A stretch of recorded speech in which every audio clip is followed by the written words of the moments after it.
Hello everyone, I will be talking about how we can use technology for differentiated instruction in three of the articles that you may have already read. So the first article is Differentiating with Technology by Stanford, Crow, and Weiss, and it talks about why we should differentiate, why we should use technology specifically as a means to differentiate, and how we can differentiate in our classroom as teachers.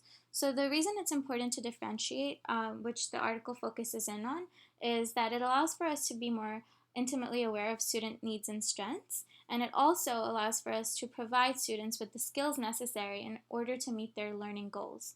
It's important to use technology, or it's beneficial to use technology to differentiate, is because it decreases the gaps across all subjects, reading, math, social studies, and science, to really connect the dots between all of them and really make connections between the different contents that we learn or our students learn throughout the day as we teach them. To use it, it's also beneficial to use technology because it allows for a computer-based format to motivate students and, as I said, to make the connections necessary across the different content areas. It allows students to develop expertise in the area of technology, which is useful in day-to-day life, as in if they go to the store and they have to maybe make decisions, even in McDonald's, they're using the new self-checkout. So there's just technology all around us as we're growing as a nation. And it enables students to acquire knowledge in a variety of mediums, which just means that they're able to learn through different resources. And as a classroom teacher, you can create an environment that facilitates a multi-level community by applying it to the physical layout of the classroom, being aware of where we're putting what kind of technology so students have access to it, and also even in providing them with the resources. When they do go home, they're able to remember and recall where they can find answers if they ever have questions on their own. It also models independent learning skills and strategies for specific students. It really encourages autonomy in the classroom and outside of. And the third thing is that as a classroom teacher, it allows you to plan and think outside of the box, really. Whether it's through emails or blogs and websites, you're able to reach students more quickly and more efficiently.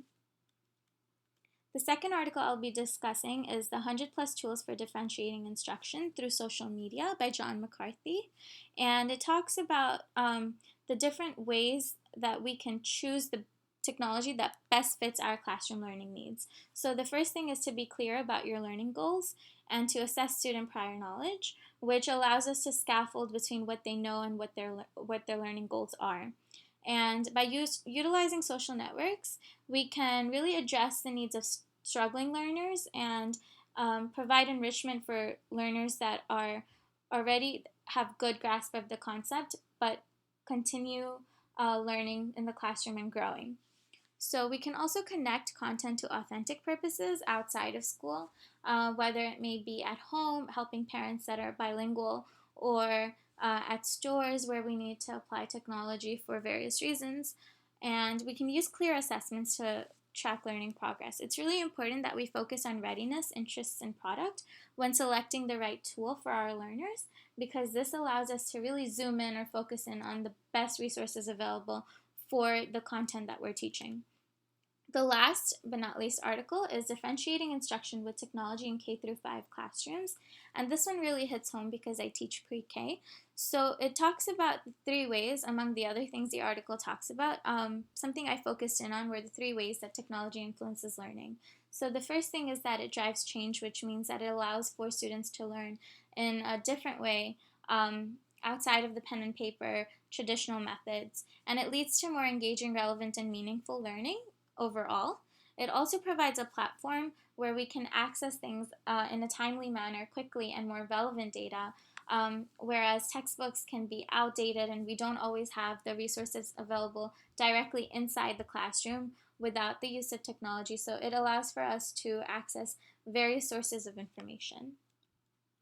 This is a quote that I took away from from the article that I just discussed, and it really talks about how student learning, and how and when they're learning is changing over time, because now we're in a knowledge-based society. So the question that I had was, since most answers are readily available on search engines such as Google or Yahoo or whatever you may be using for both teachers and students, do you think the extensive use of technology can bring students to a disadvantage when required to think critically? And if so, how do we find the balance between using technology as a means to support critical thinking?